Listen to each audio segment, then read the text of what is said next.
Hello everyone, welcome to this channel. Friends, आज की video में हम डिस्कस करने वाले हैं सीटेट 2023 के लिए मोस्ट इम्पॉर्टेंट क्वेश्चंस। फ्रेंड्स, जितने भी आपके सीटेट के शिफ्ट हो रहे हैं अभी जनवरी 2023 में, मैंने हर शिफ्ट का एनालिसिस करवाया है। फ्रेंड्स, आप उन एनालिसिस को भी ज़रूर देखिएगा, वो भी आपको आने वाली शिफ्ट में बहुत हेल्प करेंगी। ठीक है, अगर आप चैनल पर नए हैं तो फ्रेंड्स चैनल को सब्सक्राइब कर लीजिए ताकि ऐसे ही इंपॉर्टेंट वीडियोज़ की नोटिफिकेशंस आपको मिल सकें। तो चलिए स्टार्ट करते हैं। आज का सबसे पहला क्वेश्चन है, विकास के परिप्रेक्ष्य में समय के साथ होने वाले परिवर्तनों में निम्न में से क्या शामिल है। ऑप्शन ए है रूप, ऑप्शन बी है दर, ऑप्शन सी है अनुक्रम एंड ऑप्शन डी है ये सभी। तो फ्रेंड्स राइट आंसर हो जाएगा ऑप्शन डी, ये सभी। ये क्वेश्चन फ्रेंड्स इससे पहले जो मैंने आपको एक प्रैक्टिस सेट करवाया था उसमें भी पूछा गया था, उसका लास्ट क्वेश्चन मैंने आपको यही करवाया था। ठीक है, तो अब स्टार्ट करेंगे, नेक्स्ट क्वेश्चन देखेंगे।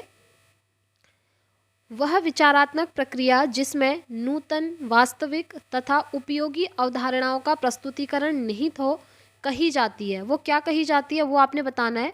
ऑप्शन ए है रचनात्मकता, ऑप्शन बी है अभिनव, ऑप्शन सी है बुद्धिमत्ता एंड ऑप्शन डी है नव विचार। तो फ्रेंड्स इसका राइट आंसर ऑप्शन ए हो जाएगा, जिसे हम रचनात्मकता कहते हैं, यानी कि क्रिएटिविटी कहते हैं। ठीक है फ्रेंड्स, क्रिएटिविटी से रिलेटेड और भी बहुत सारे क्वेश्चंस आपसे पूछे जा रहे हैं, आप ध्यान रखिएगा। जैसे आपको एग्जाम्पल दे देगा कि टीचर ने स्टूडेंट को एक क्वेश्चन दिया और स्टूडेंट क्या कर रहे हैं, उस क्वेश्चन का आंसर ढूंढने के लिए अलग अलग तरीके से सोच रहे हैं, तो ये भी रचनात्मकता के अंदर ही आता है। ठीक है, ये आप ध्यान रखेंगे। चलिए नेक्स्ट क्वेश्चन डिस्कस करेंगे। माता पिता के वंशजों में स्थानांतरित होने वाले लक्षणों को कहा जाता है। ऑप्शन ए है पर्यावरण कहा जाता है, जीन कहा जाता है, आनुवंशिकता, होम्योस्टेसिस। देखिए फ्रेंड्स, ये यहाँ पर थोड़ा मिसप्रिंट हुआ है, या तो ऑप्शन में जीन लिख करके आएगा या फिर आनुवंशिकता लिख करके आएगा। ऑप्शन में ये दोनों चीज़ें एक साथ लिख करके नहीं आएंगी। ठीक है, तो इसमें से एक चीज़ हम बाहर कर देते हैं फिलहाल के लिए। तो अब आपके पास ऑप्शन है पर्यावरण, आनुवंशिकता या होम्योस्टेसिस। तो आप कहेंगे ऑप्शन सी आनुवंशिकता यहाँ पर सही होगा, क्योंकि माता पिता से वंशजों में स्थानांतरित होने वाले लक्षण यही कहलाते हैं। ठीक है, हेरिडिटी जिसको हम बोलते हैं। हेरिडिटी से रिलेटेड एक और क्वेश्चन आपसे पूछा जाता है कि डेवलपमेंट जो विकास है वो क्या है, तो आप कहेंगे हेरिडिटी और एनवायरनमेंट का गुणनफल है, यानी कि जो आपका विकास होता है वो आनुवंशिकता और पर्यावरण का गुणनफल होता है। ये आप ध्यान रखेंगे, ये सीटेट में पूछा जा चुका है एक शिफ्ट में। ठीक है, चलिए आज का नेक्स्ट क्वेश्चन देखेंगे। बुद्धि का कौन सा सिद्धांत सामान्य बुद्धि जी और विशिष्ट बुद्धि एस की उपस्थिति का समर्थन करता है। देखिए फ्रेंड्स, सबसे पहले मैं आपको इसका आंसर बता देती हूँ। इसका राइट आंसर हो जाएगा ऑप्शन सी, स्पीयरमैन का द्विखंड सिद्धांत। ठीक है, ये जो स्पीयरमैन है ना, इन्होंने बुद्धि का द्विखंड सिद्धांत दिया था, या इसको द्वितत्व सिद्धांत, टू फैक्टर थियोरी भी कहते हैं। इन्होंने कहा था बुद्धि दो तत्वों से मिलकर बनी है, एक सामान्य बुद्धि जी और एक विशिष्ट बुद्धि एस। ठीक है, तो यही इसका राइट आंसर हो जाएगा, ये भी आपको ध्यान रखना है। और इससे अदर एक और आते हैं फ्रेंड्स, जिन्हें हम कहते हैं हार्वर्ड गार्डनर। हार्वर्ड गार्डनर ने भी बुद्धि की एक थ्योरी दी है। उन्होंने कहा है बुद्धि जो है बहुत सारे प्रकार की हो सकती है। ठीक है, ये भी आप ध्यान रखेंगे। चलिए नेक्स्ट क्वेश्चन है आज का। प्रतिबिंब, अवधारणा, प्रतीक एवं संकेत, भाषा, शारीरिक क्रिया और मानसिक क्रिया अंतर्निहित हैं। किसमें अंतर्निहित है? अनुकूलन में, प्रेरक पेशी विकास में, समस्या समाधान में या विचारात्मक प्रक्रिया में। राइट आंसर हो जाएगा फ्रेंड्स ऑप्शन डी, विचारात्मक प्रक्रिया। ठीक है, चलिए आज का नेक्स्ट क्वेश्चन आपके सामने। सीखने की परिघटना में निम्न में से कौन आवश्यक घटक नहीं है? नहीं है पूछा है। ठीक है फ्रेंड्स, जब भी आपके सामने क्वेश्चन आए वहाँ तो आपने देखना है कि क्वेश्चन में नेगेटिव चीज़ पूछी है या पॉजिटिव, तो इसमें नेगेटिव चीज़ पूछी है। ठीक है, कौन आवश्यक नहीं है? अधिगमकर्ता, अधिगमकर्ता तो आवश्यक होगा क्योंकि अधिगमकर्ता को ही सीखना है ना। आंतरिक व्यवस्था, ये भी इम्पॉर्टेंट होगी फ्रेंड्स। प्रेरक, सीखने वाला तो इम्पॉर्टेंट है ही, बट जो टीचर है ना वो सीखने की परिघटना में आवश्यक तत्व नहीं माने जाएंगे। ठीक है, तो ये यहाँ से बाहर हो गए और यही इसका आंसर हो गया। चलिए नेक्स्ट क्वेश्चन देखेंगे। निम्नलिखित में से कौन सा सिद्धांत यह दर्शाता है कि अपेक्षित व्यवहार के सन्निकट सकारात्मक प्रक्रिया तथा पुनर्बलन के फलस्वरूप व्यवहारात्मक विकास किया जा सकता है? ये सिद्धांत है शास्त्रीय अनुबंधन, वाद अनुबंधन, ऑपरेंट अनुबंधन या फिर सामाजिक अनुबंधन? तो फ्रेंड्स राइट आंसर हो जाएगा ऑप्शन सी, ऑपरेंट अनुबंधन। ठीक है, ऑपरेंट कंडीशनिंग जिसको बोलते हैं।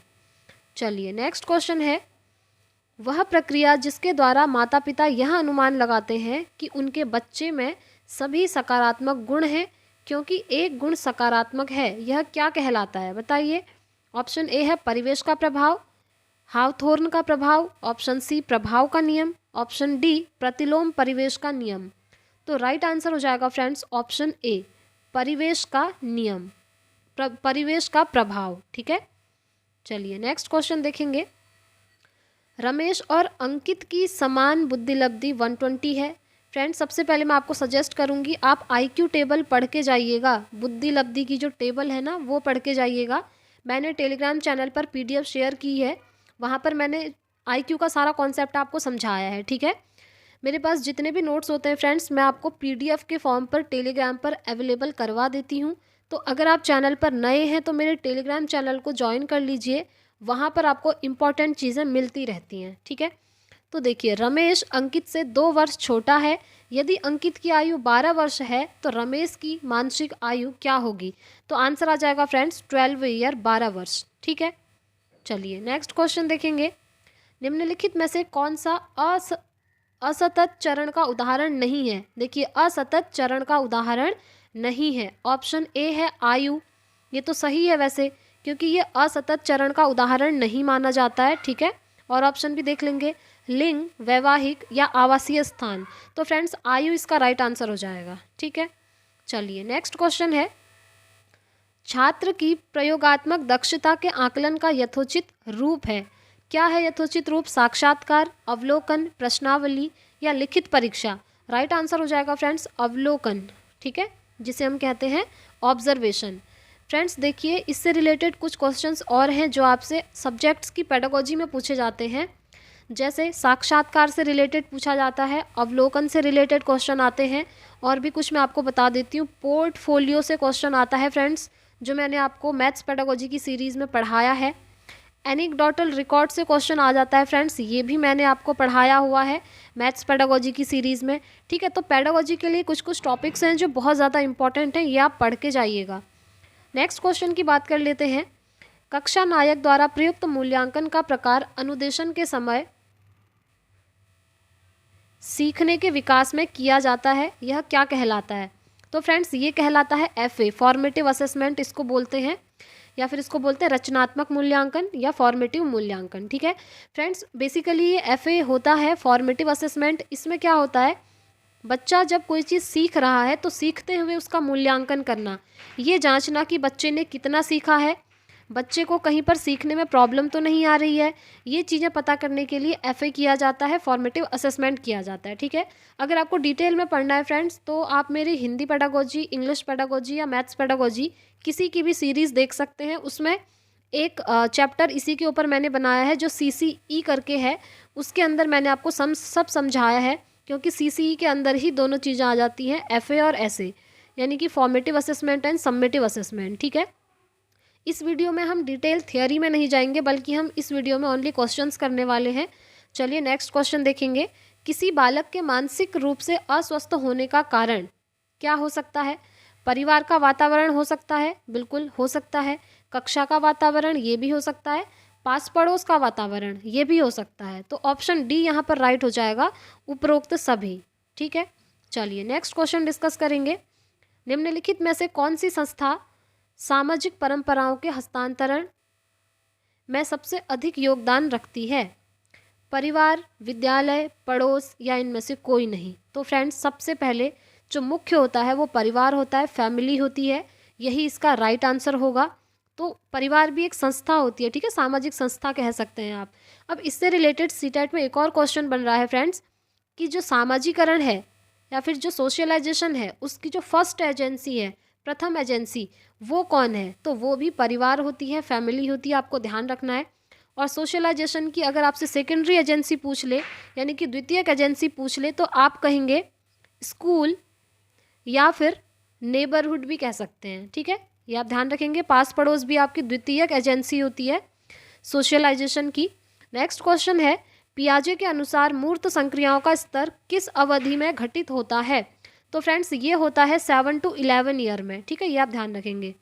मूर्त संक्रियात्मक अवस्था जिसे इंग्लिश में बोलते हैं कॉन्क्रीट ऑपरेशनल की स्टेज। नेक्स्ट क्वेश्चन, बालक में अपराधी प्रवृत्ति के विकसित होने का मुख्य कारण क्या है? परिवार का वातावरण, अनुशासनहीनता, आर्थिक अभाव या दोषपूर्ण पाठ्यक्रम? तो फ्रेंड्स राइट आंसर होगा परिवार का वातावरण, क्योंकि बच्चा सबसे पहले परिवार में ही जन्म लेता है, फैमिली में ही जन्म लेता है ना, तो वहाँ से सबसे पहले वो चीज़ें सीखता है, बोलना सीखता है, उसका थोड़ा बहुत बिहेवियर जो है वो सब फैमिली से ही मिलता है। तो अगर मुख्य कारण पूछे तो हम इसी को बोलेंगे, ठीक हो गया। तो फ्रेंड्स आज की वीडियो में हम इतना ही रखते हैं। आई होप आपके लिए ये वीडियो काफ़ी हेल्पफुल रहेगी। अगर वीडियो पसंद आई है तो प्लीज़ वीडियो को लाइक एंड शेयर कीजिए, चैनल को भी सब्सक्राइब कर लीजिए, बेल आइकन प्रेस कीजिए ताकि आने वाली हर वीडियो की नोटिफिकेशन आपको मिल सके। और फ्रेंड्स मैंने आपकी सीटेट की प्रिपरेशन करवाई हुई है, आप चाहें तो सारी वीडियोस को वॉच कर सकते हैं। अगर आपके पास ज़्यादा टाइम नहीं है फ्रेंड्स तो आप मेरी मैराथन क्लास देख सकते हैं। मैराथन क्लासेस में मैंने एक ईवीएस पेडागोजी करवाया है और दूसरा साइंस पेडागोजी करवाया है। अगर आप इन दोनों को देख लेते हैं ना तो पेडागोजी में इससे बाहर क्वेश्चन नहीं आएंगे, ठीक है। तो फ्रेंड्स अब हम मिलते हैं नेक्स्ट वीडियो में, तब तक के लिए thank you, bye bye, take care, all the very best.